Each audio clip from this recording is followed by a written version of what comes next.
ধুর, আর ভালো লাগে না। সকালবেলা ছাদে গিয়েই কান্না পেয়ে গেছে।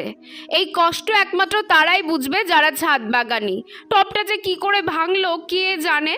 যাই হোক, তবু আমার ছাদ বাগানের এই দুই সুন্দরীকে দেখে মনটা একটু ভালো লাগলো। জানো তো, দুপুরবেলা স্নান সেরে আমি আর ছোট ভাই একটা ফল নিয়ে ঝগড়া করছি। এমন সময় বাড়ির সামনে দিয়ে কুলফি কাকু যাচ্ছে। এই দেখে আমার ছোট ভাই মানে ঋষি মা কাকিমণির কাছে গিয়ে সেই জেদ শুরু করে দিয়েছে যে কুলফি খাবে। আর আমি এদিকে ওকে না বলেই ওর জন্য কুলফি কিনতে চলে এসেছি। বড় হওয়ার সাথে সাথে সব কিছুই কেমন যেন ফিকে হয়ে গেছে। যাই হোক, ঋষি আছে বলে তবু ওর মধ্যে আমি নিজের ছেলেবেলাটা খুঁজে পাই।